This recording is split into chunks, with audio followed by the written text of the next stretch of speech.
Hi everyone, welcome another video. कल हमने बीजांड पढ़ा था, आज हम गुरु बीजाणु जनन पढ़ेंगे। तो वीडियो स्टार्ट करने से पहले अगर आप हमारे चैनल पर नए हैं तो चैनल को सब्सक्राइब कर लीजिए। तो स्टार्ट करते हैं वीडियो को बिना किसी देरी के। गुरु बीजाणु जनन जैसे हमने कल पढ़ा था, हमारे पास बीजांड है। इस भाग को, ऊपर वाले भाग को हम इसको निभाग कहते हैं और नीचे वाले भाग को हम बीजांड द्वार कहते हैं। बीजांड द्वार की कोई एक कोशिका विभेदित होकर गुरु बीजाणु मात्र कोशिका का निर्माण करेगी। फिर वो मियोसिस के द्वारा गुरु बीजाणु चतुष्क का निर्माण करेगी। मियोसिस के द्वारा गुरु बीजाणु चतुष्क का निर्माण करेगी और आगे चल के वो यहाँ बीजांड द्वार के 3 गुरु बीजाणु नष्ट हो जाएंगे और एक बचेगा निभाग की साइड का, जिसे हम क्रियाशील गुरु बीजाणु कहेंगे। पढ़ते हैं।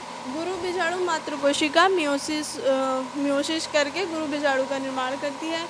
बीजांड में बीजांड द्वारी सिरे की कोई एक कोशिका, बीजांड द्वारी सिरे की कोई एक कोशिका गुरु बीजाणु मात्र कोशिका में विभेदित हो जाएगी। 4 में से 3 गुरु बीजाणु नष्ट हो जाएंगे। 4 में से 3 तो ये नष्ट हो जाएंगे। एक क्रियाशील गुरु बीजाणु शेष बचेगा। एक क्रियाशील गुरु बीजाणु शेष बचेगा जो निभाग की साइड होगा। इसे नोट कर लीजिए। फिर चलते हैं नेक्स्ट स्लाइड पे। अब क्रियाशील बीजाणु समसूत्री विभाजन द्वारा, और याद रखिए केवल केंद्रक, यहाँ पे मैंने शॉर्ट में विभाजन लिखा हुआ है। समसूत्री विभाजन केवल केंद्रक विभाजन होगा। एक केंद्रक से 2 केंद्रक बन जाएंगे। समसूत्री विभाजन, केंद्रक विभाजन अगेन, यहाँ 2 केंद्रक से 4 केंद्रक हो जाएंगे और 4 से 8 हो जाएंगे। समसूत्री विभाजन केवल केंद्रक विभाजन। जीव द्रव्य विभाजन अभी नहीं हो रहा है। केंद्रक विभाजन। अब यहाँ पर 8 में विभाजित हो गया है ये। 8 में से 6 केंद्रकों पर कोशिका भित्ति का निर्माण हो जाएगा। 8 में से 6 केंद्रकों पर कोशिका भित्ति का निर्माण हो जाएगा। कोशिका भित्ति का निर्माण हो जाएगा। 8 में से 6 केंद्रकों पर कोशिका भित्ति का निर्माण हो जाएगा। निर्माण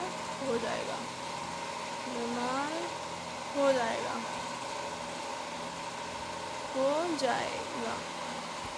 8 में से 6 केंद्रकों पर कोशिका भित्ति का निर्माण हो जाएगा।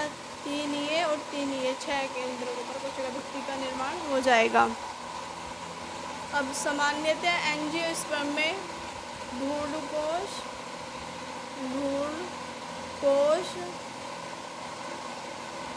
एक बीजाणु से ही बनता है। एक बीजाणु से ही बनता है। ये पॉइंट है बहुत इम्पोर्टेंट, इसे याद रख लीजिए या फिर नोट कर लीजिए। सामान्यतः एंजियोस्पर्म में भ्रूणकोश एक बीजाणु से ही बनता है। इसे नोट कर लीजिए। एक बार फिर से मैं थोड़ा सा ऊपर से समझा देती हूँ इसे। एक क्रियाशील बीजाणु होता है, उसे समसूत्री विभाजन होता है। केवल केंद्रक विभाजन, जीव द्रव्य विभाजन नहीं होता है। एक केंद्रक से 2 केंद्रक बन जाएंगे, फिर समसूत्री विभाजन हो जाएगा। केंद्रक विभाजन, जीव द्रव्य विभाजन नहीं होगा। 2 केंद्रक से 4 केंद्रक बन जाएंगे, फिर समसूत्री विभाजन होगा। केंद्रक विभाजन 4 से 8 बन जाएंगे। फिर 8 बनने के बाद में यहाँ पे 8 में से 6 कोशिकाओं पर कोशिका भित्ति का निर्माण हो जाएगा। और सामान्यतः एंजियोस्पर्म भ्रूणकोश एक बीजाणु से ही बनता है। ये इम्पोर्टेंट पॉइंट है, इसे याद रख लीजिए और नोट कर लीजिए। फिर चलते हैं नेक्स्ट स्लाइड पर।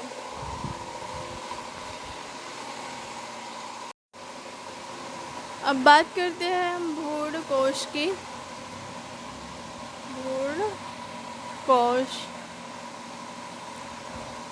भ्रूणकोश ये हमारा बीजांड में निभागीय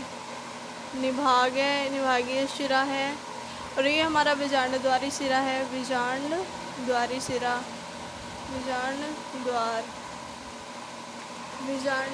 ये हमारा प्रतिवेशांग। इन कोशिकाओं को निभाग की तरफ जो पाई जाती हैं, इन कोशिकाओं को हम प्रतिवेशांग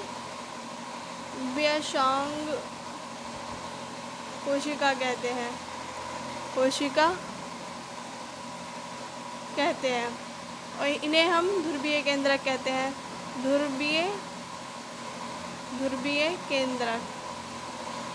केंद्रक इन केंद्रकों को हम ध्रुवीय केंद्रक कहते हैं।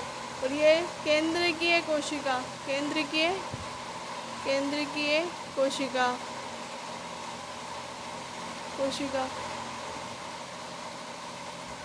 ये भ्रूणकोश की सबसे बड़ी कोशिका होती है। लिख लो यहाँ पे, भ्रूणकोश की सबसे बड़ी कोशिका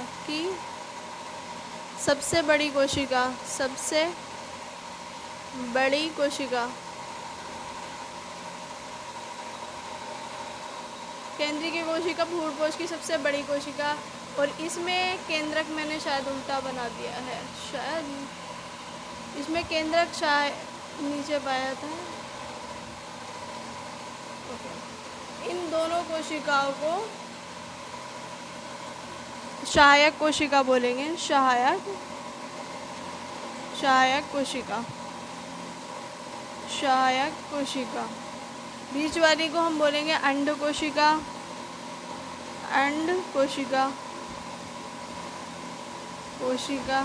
मादा युग्मक बनता है इससे, मादा युग्मक। अब जैसे ये हमारे हैं, नीचे तंतु पाए जाएंगे, इसे तंतुरूपी सामुच्चय कहेंगे। तंतुरूपी सामुच्चय।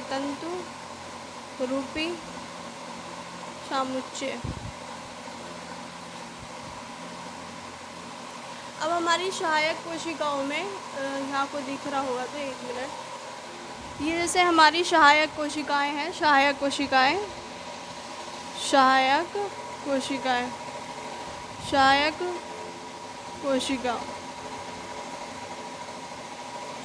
और अंड कोशिका। सहायक कोशिका और अंड कोशिका में, जैसे हमारी अंड कोशिका में दिख रहा होगा, केंद्रक हमारा निभाग की तरफ है और जीव द्रव्य हमारा बीजांड द्वार सिरे की तरफ है। ये जीव द्रव्य है जो बीजांड द्वार सिरे की तरफ पाया जा रहा है, जो इसमें केंद्रक है वो निभाग सिरे की तरफ पाया जा रहा है। लेकिन वही हमारी जो सहायक कोशिकाएं ये साइड की, इसमें केंद्रक बीजांड द्वार की तरफ है और जीव द्रव्य जो हमारा वो निभाग की तरफ है। केंद्रक, इसमें केंद्रक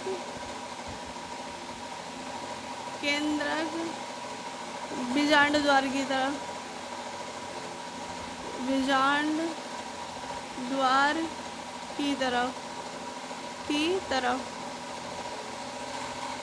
एवं जीव द्रव्य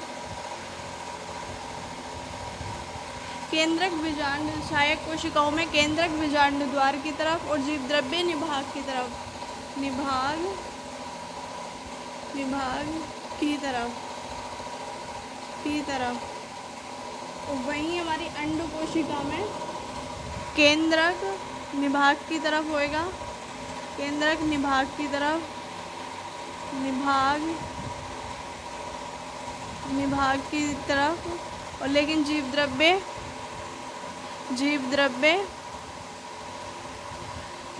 बीजांड द्वार की तरफ,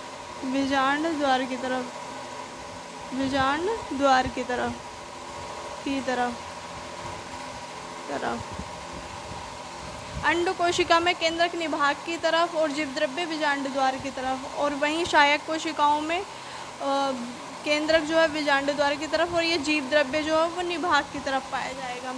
ये 8 कोशिकीय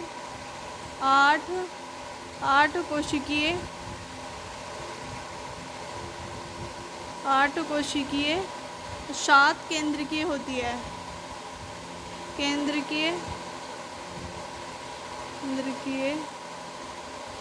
8 कोशिकीय 7 केंद्रकीय होती है।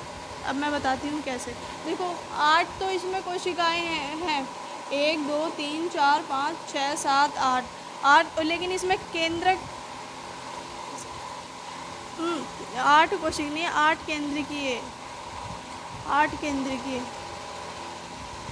केंद्रकीय 7 कोशिकाएं होती हैं। 7 कोशिकीय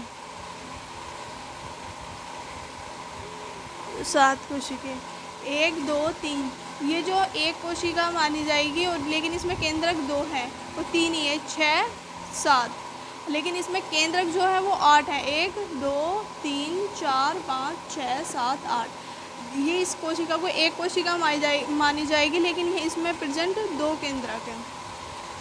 आई होप कि आपको आज का लेक्चर पसंद आया होगा, और मिलते हैं कल। और अगर आपको वीडियो या हेल्पफुल लगी है तो फिर चैनल को सब्सक्राइब कर लीजिए एंड वीडियो को लाइक कर लीजिए। मिलते हैं, बाय बाय कल को।